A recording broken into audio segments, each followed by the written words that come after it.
நீங்க உங்களை வந்து அவரை வாழ்த்துனா என்ன, உங்களை வாழ்த்துனா என்ன, உங்களை வரவேற்றானா, அவரை வரவேற்றானா, இதெல்லாம் உண்மை. இதுதான் எல்லாம் ஒண்ணுதான். உங்களுடைய கருத்து.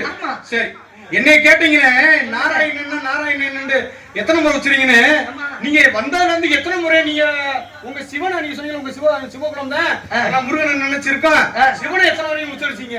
எப்படி எப்படி நீங்க சிவனை எத்தனை முறை உச்சரிச்சீங்க? இங்க பாருங்க, ஒரு வீட்டுல தகப்பன் இருப்பாரு. கேளுங்க கேளுங்க சாமி. ஒரு வீட்டுல தகப்பன் மாமனார் இருப்பாரு, அப்படி பேசுவோம். மாமனார் இருப்பாரு, மாமியா இருப்பாங்க, புருஷே இருப்பாங்க, குழந்தை இருப்பாங்க, மச்சான் இருப்பாங்க. ஆனா அவ யார கட்டிக்கிட்டு போறாளோ, அவ யார காதல் பண்றாளோ, அவ யார நினைக்கிறாளோ அவங்களத்தான் சும்மா சும்மா அடிக்கடி மாமா வாங்க, மாமா முருக மாமா, அத்தான் வாங்க, நாதா, ஏ சுவாமி அப்படின்னு அவங்களத்தான் சொல்ல முடியும். இதுக்கிட்ட என் புருஷனோட அண்ணனை நான் சும்மா சும்மா கூப்பிட முடியாது. என் புருஷனுடைய அப்பாவை அவரை வாங்க சிவபெருமானே அப்படின்னு கேட்க முடியாது. மனசுல அவதார புருஷர்கள் உலகத்துல நான் முருகனை வந்து நினைச்சுக்கிட்டு தான் இருக்கேன். முருகனை நினைச்சீங்க? முருகன் எங்க இருந்து வந்தாரு? எங்க இருந்து வந்தாரு? சிவனுடைய நெற்றி கண்ணுல உதிச்சது. அவனுடைய பிறந்த இடத்தை தான் உச்சரிச்சீங்க. ஆமா, உச்சரிச்சீங்க. ஏங்க நான் இது என்ன எப்படி பேசுறதுன்னு சொல்றீங்க நீங்க? சரியில்லை, எப்படி பேசுறீங்க எனக்கு தெரியும். அப்படிங்களா? நீங்க பேசுறது சரியில்லைன்னு தான் நான் சொல்றேன். ஒரு தரம் கூட உங்க பாட்ட பேர சொல்லத்துக்கு செருப்பு போட்டு சுத்துறீங்க. ஏங்க பாருங்க, ஒரு குருநாதர் ஆகப்பட்டவர் பேரை சொல்ல மாட்டேங்கிறீங்க.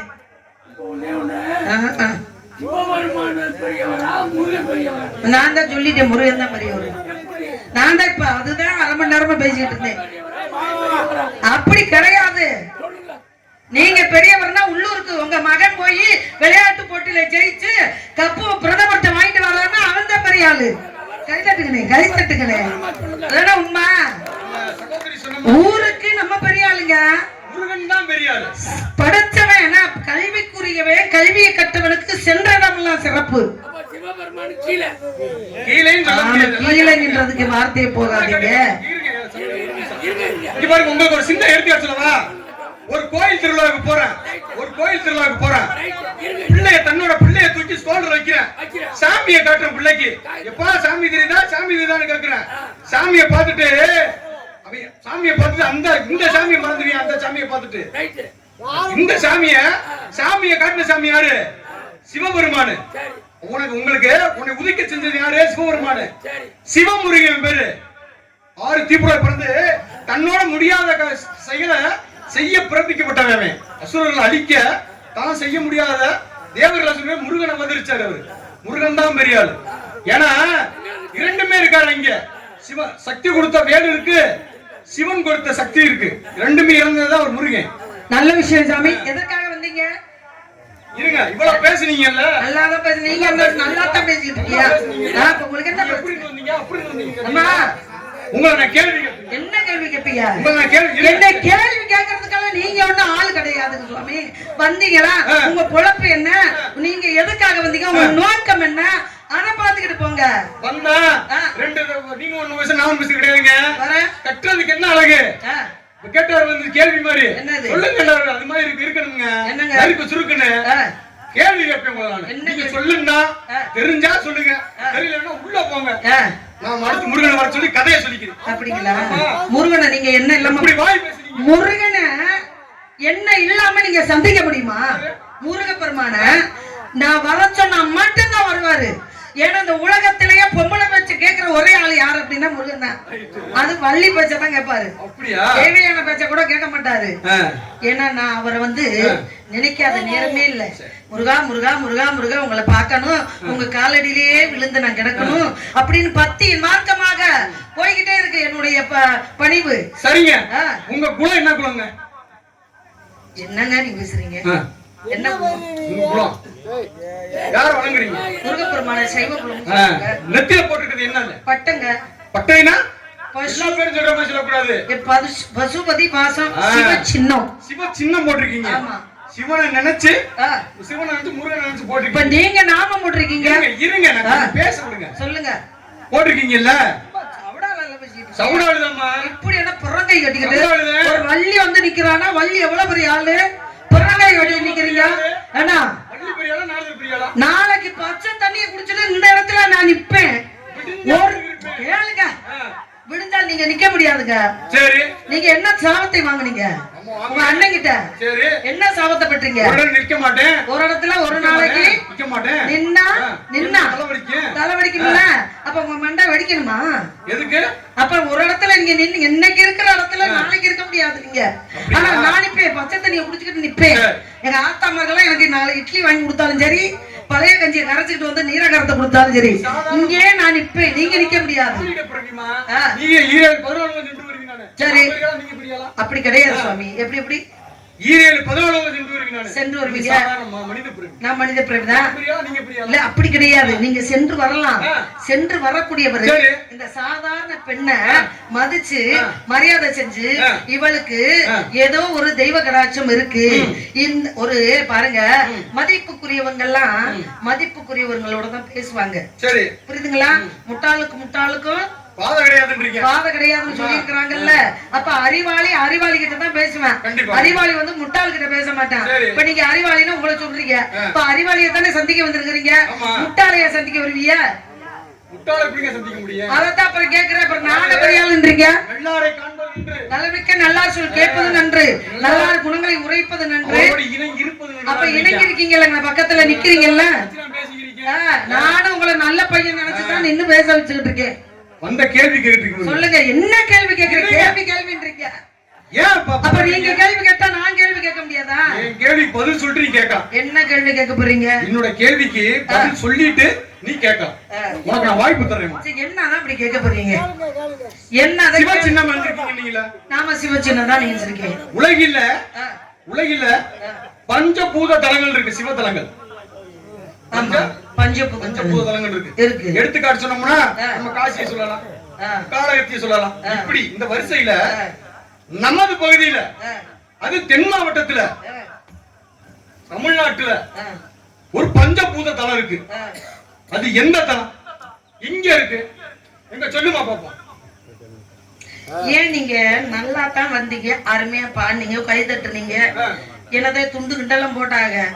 என்ன ஊர்ல நாதருக்கு மட்டும் துண்டு விட சொல்லி வச்ச போட்டீங்களா? அப்புறம் எப்படி நீங்க அதை எப்படி நீங்க ஒரு ஆளுக்கு மட்டும் செய்ய போச்சு? நான் சண்டைக்கு வர்றேன் இப்ப உங்களோட. அப்ப எங்களுக்கு எல்லாமே போடாம 12 மணில இருந்து நானே எங்க அண்ணே எங்க அண்ணி எல்லாம் கத்திக்கிட்டு கிடக்குறோம்.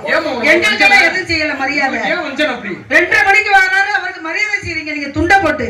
அதனாலதான் வரலாம் எனக்கு கேள்வி கேட்டுக்கிட்டு நிக்கிறாரு. எல்லாம் நியாயமா இருக்கணும். நியாயம் வந்து தவறி போச்சுன்னு வச்சுக்கல, ஒரு ஆளை மட்டும் இப்படி தூக்கி ஒரு ஆளை இப்படி இறக்க கூடாது. கலைஞர்களுக்கு அந்த என்ன கிடையாது. சரி இருங்க. கலைஞர்களுக்கு கிடையாது, அதை பார்க்கிற ரசிகர்களுக்குமே கிடையாது. சரி விடுங்க. ஒரு அன்புமோட ஏதோ ஒரு வகையில உங்களுக்கு புடிச்சு போச்சு உங்களை. இருக்கட்டும், பரவாயில்ல. வாழ்த்துங்க, வளரும் கலைஞர்கள் வாழ்த்துங்க. ஏன்னா பஞ்சபூத தலங்கள்லாம் இருக்கு சுவாமி. எங்க இருக்கு? இப்ப நிலத்தலம் எடுத்துக்கிட்டீங்கன்னா ஏகாம்பரேஸ்வரர் கோயில் எங்க இருக்கு?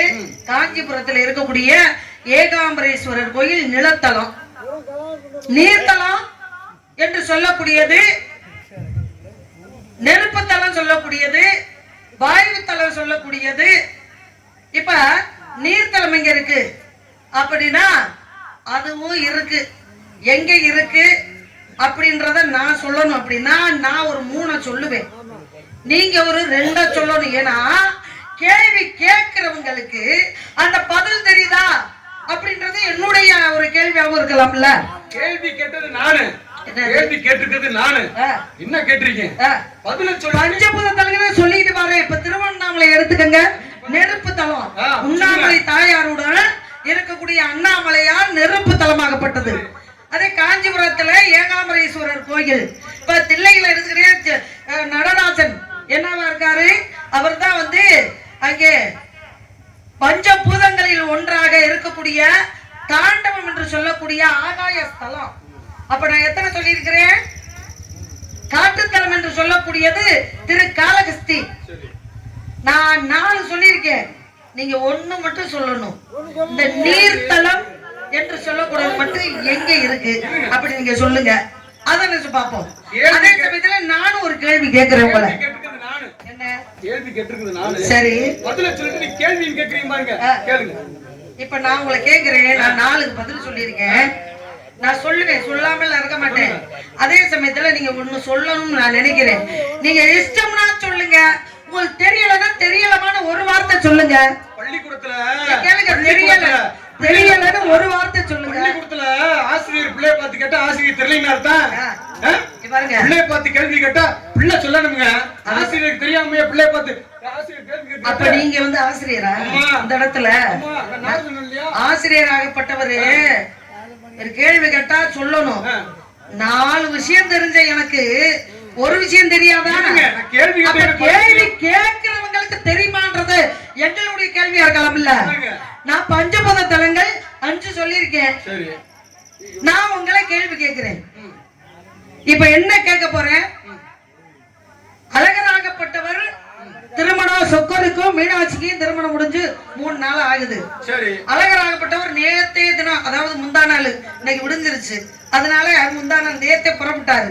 முதல் நாளே புறப்பட்டு ஊர்வலம் வந்துகிட்டு இருக்கிறாரு. இவர் ஏன் வந்து இப்படி காலதாமதமாக வர்றாரு? ஏன் ஆத்துக்குள்ள இறங்குறாரு? எங்க இறங்குறாரு இப்போதைக்கு அப்படின்னா வண்டியூர் என்று சொல்லக்கூடிய அந்த பக்கத்துல இறங்குறாரு. ஆனா இதுக்கு முன்னாடி அழகராகப்பட்டவர் ஆத்துல இறங்கினாரு, வைகை ஆற்றிலே. ஆனா இப்ப இறக்கக்கூடிய இப்ப வந்து வருஷம் இங்க எங்க இறங்குறாரோ இந்த இடம் கிடையாது. அவர் இடம் அத வந்து ஆதி காலத்துல அவர் இறங்கின இடம் ஒரு இடம்னு ஒண்ணு இருக்கு, முக்கியமான இடம். அது எந்த இடத்துல இறங்கினாரு, ஏன் அந்த இடத்தை விட்டு இப்ப மாத்தி இங்க இறங்குறாரு அப்படின்ற ஒரு விஷயத்த நீங்க தெரிஞ்சா சொல்லுங்க. தெரியல, அழகருடைய பிறப்பு வளர்ப்பு தெரியல, பெருமாளுடைய பிறப்பு வளர்ப்பு தெரியல, அவரு கதை தெரியல அப்படின்னு ஒரு வார்த்தை என்கிட்ட சொல்லிவிட்டு நான் தெரியாம வந்துட்டேமா, இனிமேல இந்த பக்கம் இப்படி தெரியாமலாம் நான் வரமாட்டேன் அப்படின்னு மன்னிப்பு கேட்டு ஓடிப்போங்க. நீங்க ஓடிப்போங்க. என்ன முயற்சி செய்ய, எதையாவது நிப்பாட்டலாம், முயற்சி செய்ய, முயற்சி திருவினையாக்கும். சரி, கற்ற கல்வி மேல எனக்கு நம்பிக்கை இருக்கு. சரி, அது யானைக்கு நம்பிக்கை நம்பிக்கையில, சரி, மனிதனுக்கு போனது நம்பிக்கைதான். நம்பிக்கைதான். உனக்கு நம்பிக்கை இருக்கட்டும், ஆசீர்வதிக்கேன். என்னைவா நம்பிக்கை பலிக்கட்டும். சரிங்க, நீங்க ஆசீர்வாதம் பண்ண நான் அதை ஏத்துக்கிருவேன். ஏன்னா பசிச்சவனுக்கு பசிச்ச நேரத்துல சோறு போடணும். வெயில்ல தெரியறவனுக்கு தான், வெயில்ல சுட சுட நடக்கிற பாத்தீங்களா ரோட்ல, அவனுக்கு தான் நிழலோட அருமை தெரியும். பசித்தவனுக்கு தான் உணவோட அருமை தெரியும். ஏன் இதை சொல்ல வரேன்னா, இந்த கேள்வி கேட்டது நான் பாராட்டுறேன். சொல்லுங்க. எத்தனையோ புராணங்கள் அடிப்படையில பழக்க வழக்கம்லாம் இருக்கு. இந்த கேள்வி கேட்ட உங்களை முதல்ல நான் வாழ்த்துறேன். கண்டிப்பா. ஏன்னா இந்த நேரத்துல அவரை பத்தி பேசுறோம் பாருங்க. இந்த நேரத்துல வருவாருங்க, அங்க இருங்க, கொஞ்சம் பொறுங்க ஐயா. சொல்லுங்க, நீங்க சொல்லுங்க. இந்த நேரத்துல அவரை பத்தி பேசுறவங்க, அந்த நாராயண பெருமான பேசுறதுல நமக்கும் புண்ணியம், கேட்கிற உங்களுக்கும் புண்ணியம். ஏன்னு கேட்டா இந்த இடமாகப்பட்டது, இந்த நேரமாகப்பட்டது, நாடக கலைஞர்கள் ஏன் பல பாடல்களை ராகங்களை பாடுறோம் அப்படின்னா, இந்த ஊரை பிடிக்கிற பிள்ளி சூனியம் இந்த மாதிரி கெட்ட சகுனங்களை இந்த ஊரை பிடிக்காம இந்த பாடல்களையும் இந்த ராகங்களையும் கேட்டு இந்த ஊரை விட்டு அப்பால ஓடிரும், எல்லையில கால் வைக்காது. இதுக்குதான் இசையோட ஞானத்தோட பாடணும் அப்படின்றது. சொல்லுங்க, என்ன கேட்டீங்க? கள்ளழகர் ஒரு சுந்தராஜ பெருமான் இதுக்கு முன்னாடி எங்க இறங்கினாரு, இப்ப இறங்குறது ஒரு இடம், இதுக்கு முன்னாடி இறங்கினாரு. அருமையான ஒரு கேள்வி. சொல்லுங்க டக்குன்னு. இது என்னன்னா, இதுல பல விஷயங்கள் நிறைந்திருக்கு. சொல்லுங்க பாப்பா. கள்ளழகர் அவரு, கள்ளழகன்னாவே அழகன்னா பேரு. சுந்தராஜ பெருமாள் அங்க உள்ள இருக்காரு. சுந்தரம் என்றாலே அழகுன்னு தான் பொருள். சுந்தராஜ பெருமான் ஏன் கள்ளர் வேடம் போடணும்? ஏன் அப்படியே வந்து இறங்குற நேரத்துக்குள்ள ஏன் அவர் கள்ளர் வேடம் போடணும்? அதைத்தானே கேக்குறேன். கள்ளர் வேடம் இங்க போட்டாரு, எதுக்கு போட்டாரு அப்படின்னு நான் சொல்றேன். ஏன்னா எப்பொருள் யார் யாரை கேட்கணும் அப்பொருள் அறிவிடான் இருக்கேன். சுதமஸ் முனிவர் ஒரு முனிவர் சாபம் வாங்குறாரு. துர்வாச முனிவர்கிட்ட சாபம் வாங்குறாரு.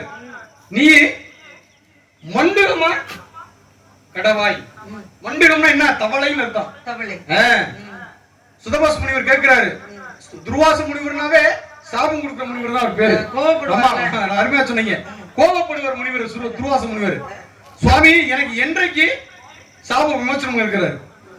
கள்ளழகர் பெருமாள் சித்ரா பௌர்ணமி என்று வைகை ஆற்றில் எழுந்தருளிய போது உனக்கு சாப விமோசனம் கொடுப்பார். இதுதான் அடிப்படை விஷயமே. இதுதான் அடிப்படை. இந்த நிகழ்வு நடக்கிறதுக்கு அடிப்படை இதுதான். சுந்தராஜ பெருமாள் கள்ளழகர் வேடம் போட்டு முதல்ல எங்க இறங்கினார்னா நம்ம தேனூர் சோழவந்தன் பக்கத்துல தேனூர்ல தான் இறங்கினாரு. முன்னாடி சொல்லுவாங்க 1000 சப்பரம் பொன் சப்பரம் வாங்க. இன்றுமே 1000 பொன் சப்பரம் இருக்கு. அந்த 1000 பொன் சப்பரம் இன்றும் அந்த பழைய நிகழ்வுக்காக இன்னும் நம்ம போனோம்னா தல்லாவளம் தமுக கருப்பணசாமி கோயில் பக்கத்துல அந்த 1000 பொன் சப்பரம் செஞ்சு வைப்பாங்க.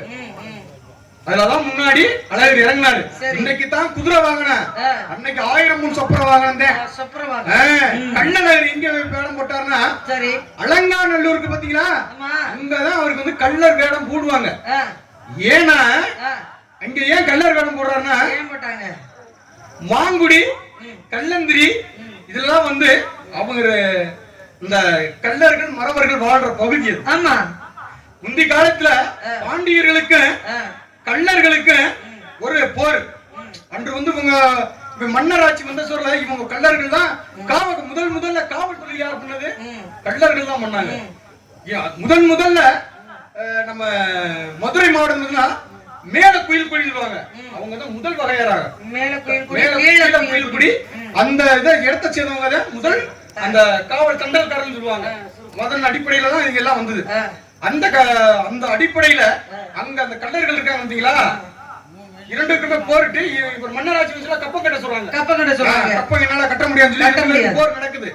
போர் நடக்கும் போது வெற்றி பெற்றவர் யாருன்னா கள்ளர்கள் வெற்றி பெறாங்க. உங்களுக்கு அடிப்படையில என்ன செய்யணும்னா இங்க இருக்க சுந்தராஜன் போகும்போது எங்களுடைய வேடம் போட்டு போகணும். அவர் வரும்போது நாங்க காவல் பண்ணதுக்கு அடையாளமா அவரை உண்டியல நாங்க எடுத்துக்குவோம். இதை எடுத்துக்குவோம் அப்படின்னு இன்று வரையும் அந்த நிகழ்வு இன்னும் நடந்துருக்கு. இப்பவும் கள்ளந்திரிக்காரங்க இப்பவும் பார்த்தா வாட்ட சட்டமான ஆம்பளைங்க தான். அம்புட்டு பேர் கள்ளர்கள் வேடமிட்டு அங்கே அந்த கையில ஒரு பந்த மாதிரி நெருப்பு பந்த மாதிரி வச்சுக்கிட்டு வராங்கல்ல, அதுல எரியக்கூடிய கறி எடுத்து எல்லோருக்கும் திண்ணறு பூசுறாங்க. ஆமா, நல்லெண்ணெய் ஊற்றி எரியக்கூடிய அதுல வந்து வீட்டுக்கு ஆமா வீட்டுக்கு வந்து தரிசனையும் வாங்கிக்கிறாங்க, ஆசீர்வாதமும் கொடுக்குறாங்க. ஆமா, அப்ப திருநீர் வச்சுட்டு ஆசீர்வாதம் கொடுத்துட்டு போறாங்க. அப்படி போகக்கூடிய நேரத்துல இந்த பெருமாளுக்கு இவரை பாக்குறாரு. இந்த பெருமாள் அங்க போறாரு, திருமணத்துக்கு போறாரு. அப்ப திருமணம் போகும்பொழுது அந்த திருமணத்துக்கு போக விடாம தடுத்தது யாரு அப்படின்னா கள்ளர்கள். ஏன் கள்ளர்கள் தடுக்கிறாங்க அப்படின்னா அவருடைய அழகுல மயங்கி, ஐயா நீங்க எங்க வீட்டுக்கு வாங்க, எங்க வீட்டுல வந்து நாங்க குடிக்கக்கூடிய பானத்தை சாப்பிடுங்க, நாங்க கொடுக்கக்கூடிய ஆசீர்வாதம் அதாவது உணவுகளை வாங்கி சாப்பிடுங்க அப்படின்னு கள்ளர்கள் ஆகப்பட்டவங்க ஒவ்வொரு வீட்டிலையும் அபிஷேகம் ஆராதனை அந்த அழகமலையான் என்று சொல்லக்கூடிய விஷ்ணுவுக்கு எல்லாருமே ஆரத்தி எடுத்து வீட்டுக்கு விருந்து வைக்கிறாங்க. இந்த வீட்டுக்கு அன்பின் காரணமாக விருந்து ஒவ்வொரு இடத்துலயும் வாங்கி அவரு போகாட்டி அங்க கல்யாணம் முடிஞ்சு போகுது. இதுதாங்க விஷயமே, இதுதான் விஷயமே, வேற எந்த விஷயமும் இல்ல. இன்னொரு விஷயம் இருக்கு. சின்ன ஒரு இது நான் சொல்லிடுறேன். சொல்லுங்க. நீங்க சொன்னது ஏதோ வருங்காலத்துல ஏற்றுக்கொள்ளப்பட்டதா இருக்கலாம். சரி, ஆனா அடிப்படை காரணம் மண்டி முடிச்சு பின்னாடி பாண்டியர்கள் என்ன பண்றாங்க, இந்த இரண்டு திருவிழாவுமே மீனாட்சி திருக்காலையும் இதையும் ஒன்றாய் இணைத்து நடத்தும் சொல்லி பின்னாடி பிணைக்கப்பட்ட கதை. ஆமா, அதான் பிணைக்கப்பட்ட கதை. காலதாமதம் போக அங்கே கல்யாணம் முடிய இவர் வந்து நாச்சியார பார்க்க வண்டியூருக்கு போக ஏற்படுத்த நம்மளால படைக்கப்பட்ட உருவாக்கப்பட்ட கண்டிப்பா கதைகள். ஏன் முதல்ல எங்க கள்ளழகர் இறங்கினானா தேனூர்ல தான் இறங்கினாரு. அந்த அடிப்படையில தான் இன்றும் நீங்க சொன்ன மாதிரி அருமையா சொன்னீங்க. எல்லா மண்டபப்படிக்குமே போய் கள்ளழகர் கோயில்ல லட்சணம் வைப்பாங்க. காசு இருந்தாங்க வீட்டுக்கு வரணும்னு சொல்லி எவ்வளவு வருமானம் வருதோ இவங்க எடுத்துக்கலாம். ஆனால் ஒரே ஒரு மண்டபப்படிக்கு அழகர் தட்சணை வைப்பாரு. அதுதான் தேனூர் மண்டபப்படி வண்டியூர்ல இருக்கு. எங்களுக்கு ஒரு பெருமை கொடுக்கணும். திருவிழாவை மாத்தி வைக்கிறீங்களா, எங்களுக்கு ஏதாவது ஒரு பிடிமானம் கொடுக்கணும். அப்ப உங்களுக்கு உங்க மண்டபப்படி வரும்போது அழகர் உங்களுக்கு தட்சணை வைப்பாரு. கண்டிப்பா இதுதான் ஒரு மாற்று. எல்லா அதே சமயத்துல நல்ல விஷயமா சொன்னீங்க.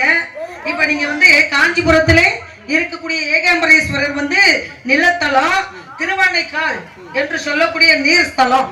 திருவானைக்கால் என்று சொல்லக்கூடிய நீர்த்தலம். அதே சமயத்துல ஜம்பிகேஸ்வரர், திருவானைக்கால் என்று சொல்லக்கூடிய ஜம்பிகேஸ்வரர் நீர்த்தலம். திருவண்ணாமலையில் இருக்கக்கூடியது நெருப்பு தலம். அதே சமயத்துல திருக்காலத்தி என்று சொல்லக்கூடிய அதாவது காற்றுத்தலம். ஆமா, தில்லை நடராஜன் என்று சொல்லக்கூடிய அந்த தில்லை நடராஜர் கோயில் ஆகாய தலம்.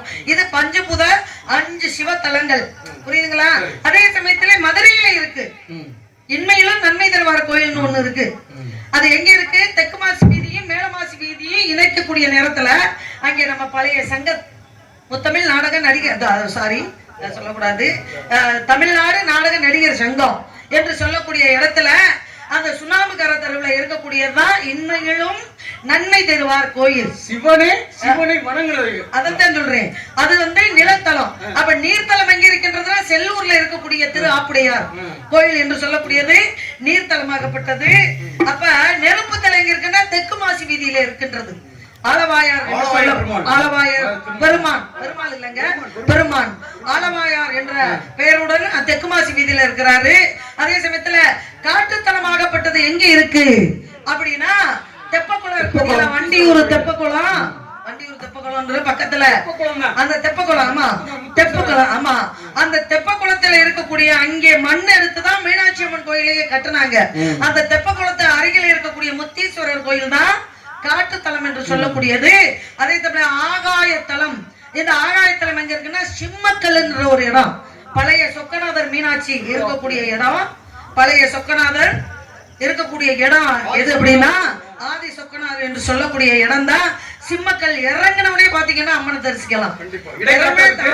இடது பக்கம் இருக்கு. ஆமா, சொக்கநாதரையும் மீனாட்சி அம்மனையும் அங்க தரிசிக்கலாம். இந்த 5 பஞ்சபூத தலங்களை மதுரையில இருக்கக்கூடிய 5 பஞ்சபூத ஸ்தலங்களும் ஒரே நாள் சுற்றி வருவாரோ, எந்த குடும்பம் சுத்துதோ, யாரு சுத்துறாங்களோ அவங்களுடைய குடும்பம் எல்லாமே எந்த கஷ்டமும் படாம அந்த இறை அருள், அந்த சிவபெருமான், அந்த முருகப்பெருமான், தேவர்கள், மூவர்கள், 33 கோடி தேவர்கள், 48 ரிஷிமார்களுடைய ஆசீர்வாதமும் பஞ்சபூத தலங்கள் வடக்கு இருக்கு பாத்தீங்களா, அங்கெல்லாம் போயிட்டு வந்த பலன் இந்த 5 கோயிலையும் சுத்தி வந்தா தரிசித்தா அந்த 5 பஞ்சபூதங்களை வழங்கினதுக்கு சமம். வாழ்க்கை முன்னேறும், குடும்பம் முன்னேறும், சிறக்கும். ஆக இத நீங்க கேட்ட கேள்விக்கு உண்டான பதில். நீங்க எதுக்கு வந்தீங்க? ஒரு கை தட்டு தட்டுங்க. நீங்க பெருசா அவங்க பெருசா? அவர்தான் பெருசு, நான் தான் பெருசு. அவரும் பெருசு, நானும் பெருசு. அருமையா பேசுறீங்க. சொல்லுங்க. அன்பா நடந்துக்கிட்டீங்க. ஆமாங்க. அழகா இருக்கீங்க. உங்க அழகுக்கு ஏத்த மாதிரி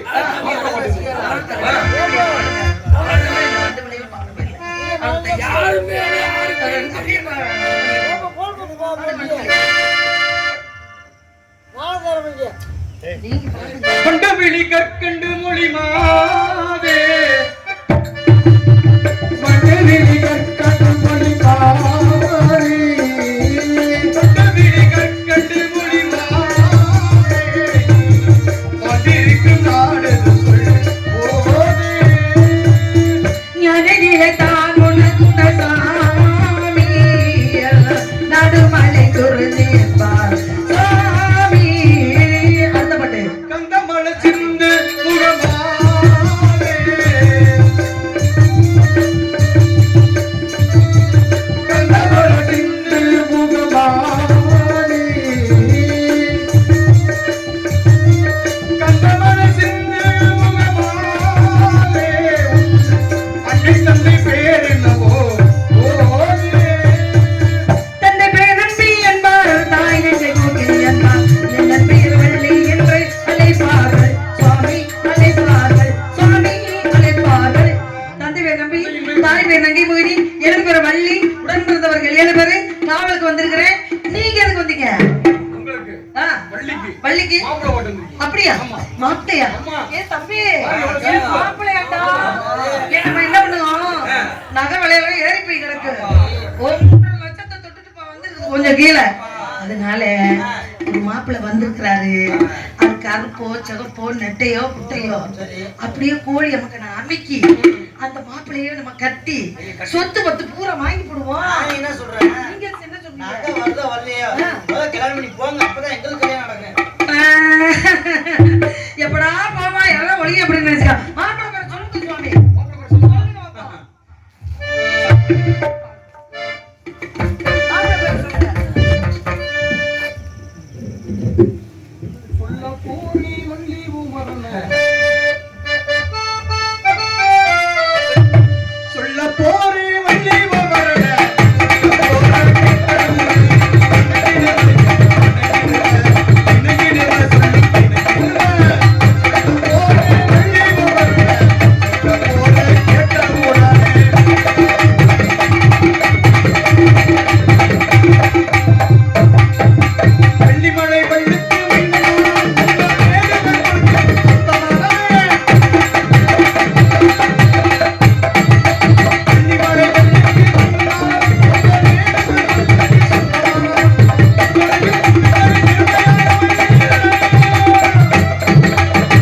திருமணம் முடிச்சுட்டு பார்த்து வந்திருக்கிய இந்த பாருங்க வட்டி சொத்தை விட்டு கொடுத்தாலும் வாழ்க்கை விட்டு கொடுக்க மாட்டேன் எந்த பெண்ணும் முருகனை நான் கையெழுத்து வணங்குவனே தவிர அத்தான் அப்படிலாம் நான் என்னால முடியாது அதனால மாப்பிள்ளை கல்யாணம் முடிச்சுக்க மாட்டேன் போய் என்ன தப்ப வீடும் புடித்து வந்தவரே போய் என்ன தப்ப வீடும் புடித்து வந்தவரே உன்னை போல் உங்கள் ஆரதரை கை பறித்து அள்ளும் பகலும் இந்த அவஸ்தையை நீ விடுத்து இந்த அவஸ்தையை நீ விடுத்து அள்ளும் பகலும் இந்த அவஸ்தையை நீ விடுத்து கொண்டு கொடுப்பதற்கும் கோபிலக்கு வந்த போதிரத்திலேயோ நம்ம சொல்ல பத்தி உமக்கு என்ன ஆகறைய கை பறித்து செல்லாது போயிட்டு சாமி என்னைய பாரு உங்களுக்கு தான் அறிவில்லை அறிவிலாருக்கு அறிவு குடிக்கிறோம் பொருளாருக்கு பொருளை குடிக்கிறோம் ஆமா ஆமா ஞானமில்லாருக்கு ஞானத்தை குடிக்கிறோம் ஆமா ஆமா நாளையில ஆ. நீங்க சொல்லி சம்பளத்தை குடி கொடுங்க எங்க? இதை பார்த்து குடி கொடுக்குறீங்க ஆ. அம்மா மாட்ட சொல்லி நாங்க எழுதி போட்டிருக்கிறோம் எம்எம்ஆர் இருந்தானா யாரா இருந்தானா இருந்தாலும். அவர் நாடகமே வேண்டாம்னு எழுதி போட்டிருக்கோம் எங்களுக்கு தெரியாம கொடுத்திருக்காரு அதுக்கு ஒரு இது இருக்கு இப்ப காலையில போய் கூலி எத்தனை முன்னாடி சரி பிறக்கும் ஆ. அந்த ஆறுங்க பெருமாள் ஆ. திருமணத்தை நடத்தி காட்ட முடியும் ஆ. போய் சாமி உங்களால முடியாது போயிட்டு வாங்க சாமி போப்பு அப்ப ரொம்ப ரோசம் வருது இவருக்கு முருகா சீக்கிரம் வரணும் முருகா உங்க ஆரம்பத்தை ஒரு மதமாக நாடி மக்களை பார்க்க காத்திருக்கோம் வெட்டுவேல் முருகனுக்கு திருவேல் முருகனுக்கு அரோகரா. வெட்டுவேல் முருகனுக்கு அரோகரா. அரோகரா அரோகரா அரோகரா. எல்லாத்தையும் எழுப்பி விடுங்க முருகனை பார்க்கணும்